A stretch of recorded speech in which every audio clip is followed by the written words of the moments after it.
सास ने मेरी नौकरी छुड़ाने के लिए मेरे ऑफिस में ऐसे झूठी शिकायत कर दी कि मुझे लगा अब मेरी सालों की मेहनत एक पल में खत्म हो जाएगी।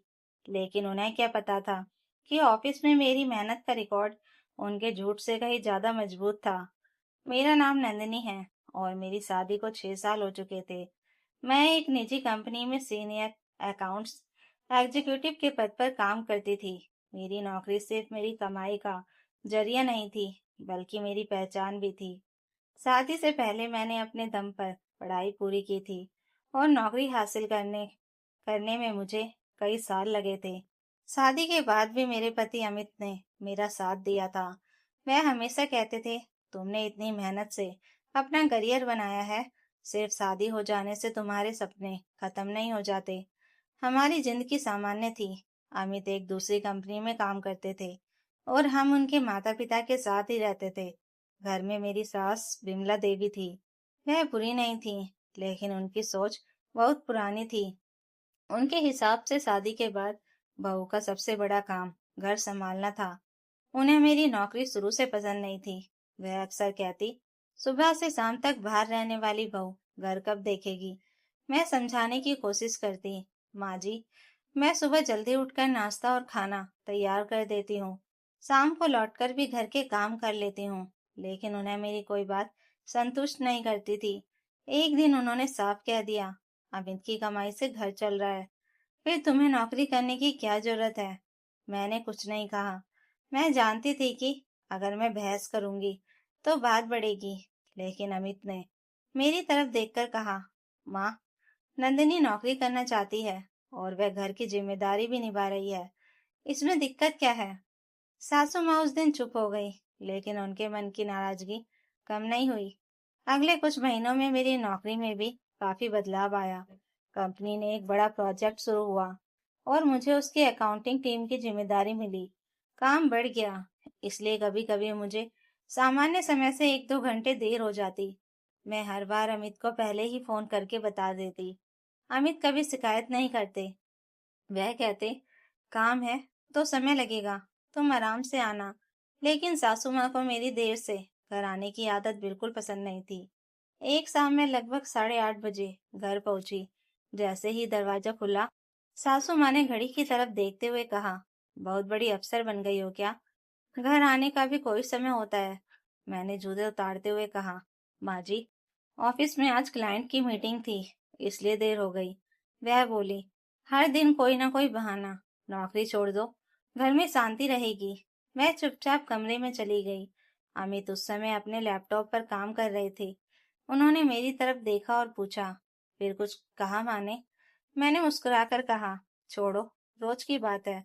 अमित ने मेरे हाथ पकड़कर कहा, तुम परेशान मत होना, जब तक तुम खुद नौकरी छोड़ना नहीं चाहती, किसी के दबाव में मत आना। मुझे उनके शब्दों से हिम्मत मिली, लेकिन मुझे नहीं पता था कि सासू माँ अब सिर्फ बातें करने तक नहीं रुकेंगी। अगले हफ्ते मेरी कंपनी में एक महत्वपूर्ण मीटिंग थी। मेरे मैनेजर ने मुझे बताया कि अगर प्रोजेक्ट सही समय पर पूरा हुआ तो मुझे प्रमोशन के लिए भी कंसिडर किया जा सकता है। मैं बहुत खुश थी। घर आकर मैंने अमित को बताया तो उन्होंने मुझे गले लगाकर कहा, मुझे तुम पर पहले से भरोसा था, अब तुम्हें खुद पर भी भरोसा रखना होगा। मैंने ये बात सासू माँ को भी बताई, लेकिन उन्होंने खुशी जताने की जगह कहा, प्रमोशन लेकर क्या करोगी और ज्यादा देर तक ऑफिस में बैठोगी। मैं चुप हो गई। अगले दिन सुबह उन्होंने अचानक कहा, कल से तुम ऑफिस मत जाना। मुझे लगा शायद मजाक कर रही हैं। मैंने पूछा, क्यों। उन्होंने कहा, क्योंकि घर में अब मेरी तबीयत ठीक नहीं रहती, मुझे तुम्हारी जरूरत है। मैंने तुरंत कहा, माँ जी, अगर आपको डॉक्टर के पास जाना है तो मैं छुट्टी लेकर आ जाऊंगी, लेकिन नौकरी अचानक कैसे छोड़ दूं। उन्होंने गुस्से में कहा, मैंने कह दिया ना, इस घर में मेरी बात चलेगी या तुम्हारे ऑफिस की। उसी समय अमित कमरे से बाहर आए। उन्होंने सारी बात सुनी और शांत स्वर में कहा, माँ, नंदिनी नौकरी नहीं छोड़ेगी। अगर आपको किसी चीज की जरूरत है तो हम दूसरा इंतजाम कर लेंगे। सासू माँ ने उन्हें घूर कर देखा और बोली, तुम्हें अपनी माँ की कोई चिंता नहीं, तुम्हें सिर्फ अपनी पत्नी दिखाई देती है। अमित ने कहा, ऐसा नहीं है माँ, लेकिन नंदिनी की नौकरी उसके लिए महत्वपूर्ण है। वह बिना कुछ बोले कमरे में चली गई। मुझे लगा बात वहीं खत्म हो गई, लेकिन 2 दिन बाद मेरे ऑफिस में मेरे एचआर विभाग का फोन आया। उन्होंने कहा, नंदिनी जी, आपको कल सुबह एचआर मीटिंग के लिए बुलाया गया है। मैंने पूछा, किस बारे में? उन्होंने कहा, एक शिकायत प्राप्त हुई है, आपको कुछ बातों पर क्लैरिफिकेशन देना होगा। मेरे हाथ से फोन लगभग छूट गया। मैंने घबराकर पूछा, किस तरह की शिकायत? एचआर ने कहा, आपको मीटिंग में पूरी जानकारी दी जाएगी। अभी आप बस कल समय पर आ जाइए। फोन कट गया। मेरे चेहरे का रंग उड़ चुका था। अमित ने पूछा, क्या हुआ? मैंने उन्हें पूरी बात बताई। उन्होंने तुरंत कहा, घबराओ मत, तुमने ऑफिस में ऐसा कुछ नहीं किया है तो डरने की कोई वजह नहीं। लेकिन मेरे मन में एक ही सवाल घूम रहा था, शिकायत किसने की? अगले दिन मैं ऑफिस पहुंची। एचआर मैनेजर ने मुझे अपने कमरे में बुलाया। सामने एक फाइल रखी थी। उन्होंने कहा, नंदिनी, हमारे पास आपके खिलाफ एक लिखित शिकायत आई है। इसमें कहा गया है कि आप नौकरी की वजह से अपने परिवार की जिम्मेदारियों की उपेक्षा करती हैं, अगर अक्सर बिना अनुमति देर से आती हैं, और आपके घर में आपकी नौकरी को लेकर गंभीर समस्या है। मैं स्तब्ध रह गई। मैंने कहा, सर, ये मेरे ऑफिस का मामला नहीं है।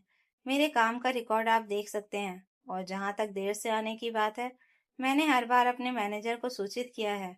एचआर ने कहा, हमने आपका अटेंडेंस रिकॉर्ड देखा है, उसमें कोई बड़ी समस्या नहीं है, लेकिन शिकायत में कुछ व्यक्तिगत बातें भी लिखी हैं, इसलिए हमें आपकी तरफ से जवाब चाहिए। उन्होंने फाइल मेरी तरफ बढ़ाई। मैंने पहला पन्ना पढ़ा, और जैसे ही नीचे लिखे नाम पर मेरी नजर पड़ी, मेरे हाथ ठंडे पड़ गए। वह शिकायत किसी अनजान व्यक्ति ने नहीं, बल्कि मेरी सास विमला देवी ने मेरे ऑफिस के पते पर भेजी थी। मैं कुर्सी पर बैठी रह गई। मेरी सास ने सिर्फ घर में मेरी नौकरी छुड़ाने की कोशिश नहीं की थी, उन्होंने मेरे ऑफिस तक पहुंचकर मेरी नौकरी पर सवाल खड़ा कर दिया था। लेकिन उस शिकायत में एक ऐसा आरोप भी था जिसका सच साबित करने के लिए ऑफिस के पास सिर्फ मेरे बयान नहीं, बल्कि कई सालों का रिकॉर्ड मौजूद था। एचआर मैनेजर के सामने रखी वह फाइल देखकर मेरे हाथ कांप रहे थे। सबसे ऊपर मेरी सास विमला देवी का नाम साफ लिखा था, और नीचे मेरी नौकरी को लेकर कई शिकायतें दर्ज थी। उन्होंने लिखा था कि मैं घर की जिम्मेदारियों को जानबूझकर नजरअंदाज करती हूँ, देर रात तक ऑफिस में रहती हूँ, परिवार के लिए समय नहीं देती, और नौकरी की वजह से घर का माहौल खराब हो रहा है। सबसे आखिरी पंक्ति पढ़कर तो मेरे पैरों तले जमीन खिसक गई। कृपया कंपनी इनके आचरण की जांच करे और इन्हें नौकरी से हटाने पर विचार करे, क्योंकि इनके काम की वजह से इनके परिवार को परेशानी हो रही है। मैंने फाइल बंद कर दी और एचआर मैनेजर से कहा, सर, मुझे समझ नहीं आ रहा है कि मेरे परिवार की निजी समस्या मेरे ऑफिस में शिकायत कैसे बन सकती है। उन्होंने शांत स्वर में कहा, नंदिनी, हम आपकी निजी जिंदगी में दखल नहीं देना चाहते, लेकिन कंपनी को किसी कर्मचारी के खिलाफ लिखित शिकायत मिले तो उसे रिकॉर्ड पर लेना पड़ता है, इसलिए हम आपकी बात भी सुन रहे हैं। मैंने तुरंत कहा, मेरे काम से संबंधित कोई शिकायत है तो आप मेरे मैनेजर, अटेंडेंस और परफॉर्मेंस रिकॉर्ड्स देख सकते हैं, लेकिन मेरी सास को मेरी नौकरी पसंद नहीं है, इसलिए उन्होंने यह शिकायत की है। एचआर ने पूछा, क्या आपके पास इसका कोई आधार है? मैंने कहा, जी, उन्होंने कई बार मुझे नौकरी छोड़ने के लिए कहा है। मेरे पति भी इस बात के गवाह हैं। एचआर ने कहा, ठीक है, आप अपनी तरफ से एक लिखित जवाब दे दीजिए। हम शिकायत और आपके जवाब दोनों का रिकॉर्ड में रखेंगे। अभी आपकी नौकरी पर कोई कार्रवाई नहीं हो रही है। यह सुनकर मुझे थोड़ी राहत मिली, लेकिन मेरे मन में गुस्सा भी था और दुख भी। मैंने कभी नहीं सोचा था कि घर में होने वाली बात इतनी दूर तक पहुंच जाएगी। मीटिंग खत्म होने के बाद मैंने अमित को फोन किया। आवाज सुनते ही मेरी आंखों में आंसू आ गए। मैंने कहा, अमित, माँ ने मेरे ऑफिस में शिकायत कर दी है। वह कुछ सेकंड चुप रहे, फिर बोले, मुझे पता था माँ नौकरी छोड़ने के लिए दबाव बना रही हैं, लेकिन उन्होंने ऑफिस में शिकायत कर दी, यह मैंने नहीं सोचा था। तुम अभी घर मत आओ, मैं माँ से बात करता हूँ। मैंने कहा, मैं घर आऊंगी, भागूंगी नहीं, लेकिन इस बार मैं उनसे साफ बात करूंगी। शाम को जब मैं घर पहुंची तो सासू माँ हमेशा की तरह टीवी देख रही थी। मुझे देखते ही उन्होंने कोई प्रतिक्रिया नहीं दी। मैंने सीधे पूछा, माँ जी, आपने मेरे ऑफिस में शिकायत की? उन्होंने टीवी की आवाज कम की और बोली, हाँ की है। क्या गलत किया? मैं कुछ पल उन्हें देखती रही। मैंने कहा, आपको मेरी नौकरी पसंद नहीं है, यह मैं समझ सकती हूँ, लेकिन मेरे ऑफिस में शिकायत करके मेरी नौकरी खतरे में डालना क्या सही है? वह बोली, मैंने तो सच लिखा है, तुम घर को समय नहीं देती। मैंने शांत स्वर में कहा, अगर मैं सच में अपना काम ठीक से नहीं करती तो मेरी कंपनी मुझे प्रमोशन के लिए क्यों विचार करती? अगर मैं रोज बिना बताए देर से घर आती तो मेरे अटेंडेंस रिकॉर्ड में क्यों नहीं दिखता? वह कुछ नहीं बोली। तभी अमित भी घर आ गए। उन्होंने माँ से कहा, माँ, आपने नंदिनी के ऑफिस में शिकायत क्यों की? सासू माँ बोली, क्योंकि तुम मेरी बात नहीं सुन रहे थे। मैंने सोचा कंपनी को पता चलेगा तो इसे नौकरी की अहमियत समझ आएगी। अमित का चेहरा गंभीर हो गया। उन्होंने कहा, आपको नंदिनी की नौकरी से समस्या है तो मुझसे बात करती। उसके ऑफिस में शिकायत करना ठीक नहीं था। माँ ने कहा, मैंने तुम्हारे भले के लिए किया। अमित ने पहली बार थोड़ा सख्त होकर कहा, मेरा भला मेरी पत्नी की नौकरी छीनकर नहीं होगा। मैं चुप खड़ी थी। अमित ने मेरी तरफ देखा और कहा, नंदिनी, तुम्हें कल एचआर को पूरा सच बताना है, किसी बात को छिपाना मत। अगर माँ ने गलत शिकायत की है तो कंपनी को सच पता होना चाहिए। अगले दिन मैं फिर ऑफिस गई। एचआर ने मुझे बताया कि उन्होंने शिकायत की जानकारी मेरे विभागीय मैनेजर राकेश सर को भी दी है। उन्होंने कहा, हमने आपकी परफॉर्मेंस रिपोर्ट्स देखी हैं। पिछले 2 साल में आपकी कोई डिसिप्लिनरी कंप्लेंट नहीं है। आपका अटेंडेंस भी ठीक है और हाल की अप्रेजल रिपोर्ट में आपके काम की प्रशंसा की गई है। यह सुनकर मेरी आंखें भर आई। मैंने कहा, सर, मुझे डर था कि एक बाहरी शिकायत से मेरी नौकरी चली जाएगी। वह मुस्कुराकर बोले, नंदिनी, कंपनी किसी कर्मचारी को सिर्फ इसलिए नौकरी से नहीं निकालती कि उसके परिवार का कोई सदस्य शिकायत कर दे। हम काम से जुड़े तथ्य देखते हैं। उन्होंने मुझे एक लिखित जवाब देने को कहा। मैंने उसमें साफ लिखा कि मेरी सास मेरी नौकरी से असहमत हैं, लेकिन मैंने कभी ऑफिस के नियम नहीं तोड़े। मैंने अपने अटेंडेंस रिकॉर्ड्स, मैनेजर अप्रूवल्स और परफॉर्मेंस रिव्यूज का हवाला दिया। 2 दिन बाद एचआर ने मुझे फिर बुलाया। इस बार कमरे में एचआर मैनेजर के साथ मेरे विभागीय मैनेजर भी बैठे थे। राकेश सर ने कहा, नंदिनी, हमने आपकी शिकायत की पूरी जांच की है। आपकी तरफ से कोई प्रोफेशनल मिसकॉन्डक्ट नहीं मिला, लेकिन शिकायत में एक बात ऐसी है जिसे हम वेरीफाई करना चाहते हैं। मैंने पूछा, क्या? उन्होंने कहा, आपकी सास ने लिखा है कि आप अक्सर ऑफिस में देर तक रुकती हैं और इसका कारण निजी संबंधों से जुड़ा है। हम जानना चाहते हैं, क्या कभी ऐसा कोई एक्सीडेंट हुआ है जिससे आपकी प्रोफेशनल कंडक्ट पर सवाल उठता हो? मैंने तुरंत कहा, नहीं सर। अगर कभी देर हुई है तो प्रोजेक्ट डेडलाइंस या क्लाइंट मीटिंग्स की वजह से हुई है और उसका पूरा रिकॉर्ड मौजूद है। राकेश सर ने कंप्यूटर पर कुछ रिकॉर्ड्स खोली। उन्होंने कहा, यही बात आपके रिकॉर्ड्स भी साबित करते हैं। फिर उन्होंने एक और दस्तावेज मेरी तरफ बढ़ाया। वह मेरी पिछले साल की परफॉर्मेंस अप्रेजल थी, जिसमें लिखा था कि मैंने कंपनी का एक महत्वपूर्ण फाइनेंशियल ऑडिट समय से पहले पूरा कराया था और मैनेजमेंट ने मेरे काम की सराहना की थी। एचआर मैनेजर ने कहा, आपकी नौकरी पर कोई कार्रवाई नहीं होगी, लेकिन हम आपकी सास को भी एक फॉर्मल क्लैरिफिकेशन के लिए बुलाना चाहते हैं, क्योंकि उन्होंने कंपनी को शिकायत भेजी है और हमें यह सुनिश्चित करना है कि भविष्य में किसी कर्मचारी को इस तरह व्यक्तिगत विवाद में कंपनी के माध्यम से परेशान ना किया जाए। यह सुनकर मैं कुछ पल चुप रही। मैंने पूछा, क्या उन्हें ऑफिस बुलाना जरूरी है? एचआर ने कहा, हम उन्हें कर्मचारी की तरह नहीं बुला रहे, सिर्फ शिकायतकर्ता के रूप में उनसे यह स्पष्ट करना है कि उन्होंने कौन से तथ्य दिए हैं और उनका आधार क्या है। मैंने सिर हिला दिया। उसी शाम मैंने अमित को यह बात बताई। उन्होंने कहा, मैं तुम्हारे साथ चलूंगा, लेकिन सिर्फ इसलिए नहीं कि तुम मेरी पत्नी हो। मैं इसलिए चलूंगा क्योंकि इस पूरे मामले में तुम्हारे साथ गलत हुआ है। अगले दिन हम दोनों ऑफिस पहुंचे। थोड़ी देर बाद मेरी सास भी वहां आ गई। उन्हें शायद लगा कि ऑफिस वाले मुझे डांटेंगे या नौकरी से निकालने की बात करेंगे, लेकिन जैसे ही वे एचआर के कमरे में बैठी, उनके सामने मेरी अटेंडेंस रिपोर्ट, परफॉर्मेंस अप्रेजल और मैनेजर अप्रूवल्स रख दिए गए। एचआर मैनेजर ने शांत स्वर में कहा, विमला जी, आपकी शिकायत हमने गंभीरता से ली, लेकिन जांच में हमें आपकी बहू के खिलाफ कोई प्रोफेशनल मिसकंडक्ट नहीं मिला, उल्टा उनके रिकॉर्ड्स लगातार अच्छे हैं। सासू माँ कुछ बोल नहीं पाई। फिर राकेश सर ने उनकी शिकायत की एक कॉपी सामने रखी और कहा, आपने लिखा है कि नंदिनी की वजह से कंपनी को नुकसान हो रहा है। क्या आपके पास इसका कोई प्रोफेशनल एविडेंस है? सासू माँ चुप रही। फिर उन्होंने सिर्फ इतना कहा, मुझे उसकी नौकरी से परेशानी है। कमरे में सन्नाटा छा गया।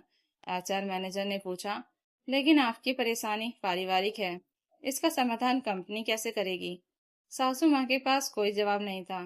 तभी राकेश सर ने मेरी तरफ देखा और बोले, नंदिनी, आपकी नौकरी सुरक्षित है, लेकिन आपकी सास से हमें एक आखिरी क्लैरिफिकेशन चाहिए, क्योंकि उन्होंने जो आरोप लगाया है वह अब सिर्फ पारिवारिक शिकायत नहीं रही, उन्होंने इसे आधिकारिक रूप से कंपनी के सामने रखा है।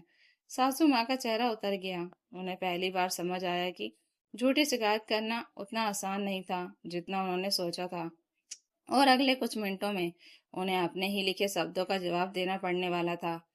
कमरे में कुछ देर तक कोई कुछ नहीं बोला। मेरी सास सामने रखी फाइल को देख रही थी और उनके चेहरे से साफ लग रहा था कि उन्हें उम्मीद नहीं थी कि कंपनी इतनी गंभीरता से उनकी शिकायत की जांच करेगी। एचआर मैनेजर ने बहुत शांत स्वर में कहा, विमला जी, आपने जो शिकायत भेजी है उसमें कई बातें नंदिनी के निजी जीवन से जुड़ी हैं, लेकिन आपने कंपनी से कार्रवाई की मांग की है, इसलिए हमें यह जानना जरूरी है कि आपके पास नंदिनी के काम से संबंधित कोई ठोस प्रमाण है या नहीं। सासू माँ ने धीमी आवाज में कहा, मेरे पास ऑफिस का कोई प्रमाण नहीं है, मैं तो घर की हालत देखकर परेशान थी। राकेश सर ने पूछा, घर की हालत से आपका मतलब? वह बोली, वह सुबह जल्दी चली जाती है, शाम को देर से आती है, घर में मेरी मदद पहले जैसी नहीं हो पाती। एचआर मैनेजर ने कहा, विमला जी, यह पारिवारिक व्यवस्था का विषय है। कंपनी किसी कर्मचारी की नौकरी सिर्फ इसलिए समाप्त नहीं कर सकती कि घर में किसी सदस्य को उसका काम पसंद नहीं है। सासू माँ चुप हो गई। अमित अब तक शांत बैठे थे। उन्होंने माँ की तरफ देखकर कहा, माँ, मैंने आपसे कई बार कहा था कि अगर आपको घर में मदद चाहिए तो हम दूसरी व्यवस्था कर सकते हैं। आपने मेरी बात नहीं मानी, लेकिन नंदिनी की नौकरी को निशाना बनाना गलत था। सासू माँ ने अमित की तरफ देखा और बोली, मुझे लगा था तुम मेरी बात कभी नहीं समझोगे। अमित ने जवाब दिया, मैं आपकी परेशानी समझ सकता हूँ, लेकिन उसका हल नंदिनी की नौकरी छीनना नहीं है। मैं अब तक चुप थी। मुझे गुस्सा भी था और दुख भी। मैंने धीरे से कहा, माँ जी, मुझे सबसे ज्यादा इस बात का दुख है कि आपने मुझसे बात करने के बजाय मेरे ऑफिस को बीच में ला दिया। अगर आप कहती कि आपको मेरी मदद चाहिए तो मैं छुट्टी लेकर आपके साथ डॉक्टर के पास जाती। अगर घर का काम मुश्किल लगता तो हम काम वाली रख लेते, लेकिन आपने मेरी मेहनत पर सवाल खड़ा कर दिया। सासू माँ की आंखें भर आईं। उन्होंने कहा, मुझे डर था कि धीरे धीरे तुम नौकरी में इतनी आगे निकल जाओगी कि घर में मेरी कोई जरूरत नहीं रहेगी। उनकी यह बात सुनकर मैं कुछ पल चुप रही। फिर मैंने कहा, माँ जी, नौकरी करने से मैं आपकी बहू होना नहीं छोड़ दूंगी, लेकिन अगर आप मुझे सिर्फ इसलिए रोकना चाहती हैं कि मैं आगे ना बढ़ूं, तो यह मेरे साथ ठीक नहीं होगा। एचआर मैनेजर ने महसूस किया कि बात अब पारिवारिक स्तर पर जा चुकी है। उन्होंने कहा, हमारी तरफ से मामला साफ है, नंदिनी के खिलाफ कोई डिसिप्लिनरी एक्शन नहीं होगा। उनकी नौकरी और परफॉर्मेंस रिकॉर्ड पर इस शिकायत का कोई नकारात्मक प्रभाव नहीं पड़ेगा, लेकिन भविष्य में अगर कंपनी को किसी कर्मचारी के खिलाफ शिकायत भेजी जाती है तो उसमें सिर्फ काम से संबंधित तथ्य होने चाहिए। मेरी सास ने सिर झुका दिया। उन्होंने कहा, मैं समझ गई। राकेश सर ने मेरी तरफ देखा और मुस्कुराकर कहा, नंदिनी, अपना काम पहले की तरह करते रहिए। अगर आपको इस मामले की वजह से किसी तरह का दबाव महसूस हो तो एचआर से सीधे बात कीजिए। मैं धन्यवाद कहकर बाहर निकल गई। बाहर आते ही अमित ने मेरा हाथ पकड़ लिया। उन्होंने कहा, अब तुम्हें किसी चीज की चिंता करने की जरूरत। नंदिनी, अपना काम पहले की तरह करते रहिए। अगर आपको इस मामले की वजह से किसी तरह का दबाव महसूस हो तो एचआर से सीधे बात कीजिए। मैं धन्यवाद कहकर बाहर निकल आई।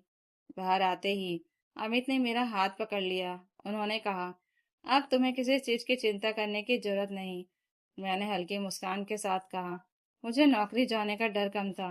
मुझे डर था कि घर में मेरी मेहनत को कोई समझेगा ही नहीं। अमित ने कहा, मैं नहीं। मैंने हल्की मुस्कान के साथ कहा, मुझे नौकरी जाने का डर कम था। मुझे डर था कि घर में मेरी मेहनत को कोई समझेगा ही नहीं। अमित ने कहा, मैं समझता हूँ और माँ को भी अब समझना होगा। हम घर पहुंचे तो सासू माँ सीधे अपने कमरे में चली गई। उस शाम उन्होंने मुझसे कोई बात नहीं की। मुझे लगा शायद कुछ दिन माहौल ऐसा ही रहेगा। लेकिन अगले दिन सुबह जब मैं ऑफिस जाने के लिए तैयार हो रही थी, तो सासू माँ मेरे कमरे के दरवाजे पर आकर खड़ी हो गई। उनके हाथ में एक कप चाय थी। उन्होंने कहा, नंदिनी, ऑफिस जाने से पहले चाय पी लो। मैं कुछ पल उन्हें देखती रही। उन्होंने चाय मेरे हाथ में दी और धीरे से बोली, मुझे तुमसे कुछ कहना है। मैंने बैठने का इशारा किया। वह बोली, मैंने तुम्हारी नौकरी को हमेशा घर के खिलाफ समझा। मुझे लगता था कि तुम बाहर की दुनिया में आगे बढ़ रही हो और मैं पीछे छूट रही हूँ। इसलिए मैंने गुस्से में वह शिकायत कर दी। मुझे नहीं पता था कि तुम्हारी मेहनत का इतना रिकॉर्ड है। मैंने कहा, माँ जी, मेरी नौकरी आपकी जगह लेने के लिए नहीं है। वह बोली, अब समझ रही हूँ। फिर उन्होंने मेरे हाथ पर हाथ रखते हुए कहा, कल ऑफिस में जब उन्होंने तुम्हारे काम की इतनी तारीफ की, तब मुझे पहली बार लगा कि मैं तुम्हें रोककर गलत कर रही थी। मैंने कुछ नहीं कहा। उन्होंने आगे कहा, अगर तुम चाहो तो मुझे माफ कर देना, लेकिन मैं तुमसे एक मदद मांगना चाहती हूँ। मैंने पूछा, क्या? वह बोली, मेरी डॉक्टर से अगले हफ्ते जांच है, क्या तुम मेरे साथ चलोगी? मैंने मुस्कुराकर कहा, बिल्कुल। तभी अमित दरवाजे के पास खड़ा मुस्कुरा रहे थे। उन्होंने कहा, तो आज ऑफिस जाने में देर मत करना मैडम। हम तीनों हंस पड़े। उस दिन पहली बार सासू माँ ने मुझे नौकरी के लिए ताना नहीं दिया। उल्टा जब मैं निकलने लगी तो उन्होंने कहा, काम पर ध्यान देना, घर की चिंता मत करना। मुझे लगा शायद सच में सब कुछ बदल रहा था। लेकिन कहानी यहीं खत्म नहीं हुई थी। कुछ दिनों बाद मेरी कंपनी में प्रमोशन की घोषणा हुई और मेरा नाम सबसे ऊपर था। जब मैंने घर आकर यह खबर बताई तो सासू माँ ने सबसे पहले ताली बजाई। उन्होंने कहा, मुझे अपनी बहू पर गर्व है। मैं उनकी तरफ देखकर मुस्कुरा दी। उस दिन मुझे समझ आया कि कभी कभी रिश्तों में बदलाव किसी बड़े चमत्कार से नहीं, बल्कि अपनी गलती स्वीकार करने से आता है। तो दोस्तों, अगर आपको यह कहानी अच्छी लगी हो तो कमेंट करके जरूर बताइएगा और नई कहानियों के लिए चैनल को सब्सक्राइब जरूर कर लीजिएगा। Thank you for watching.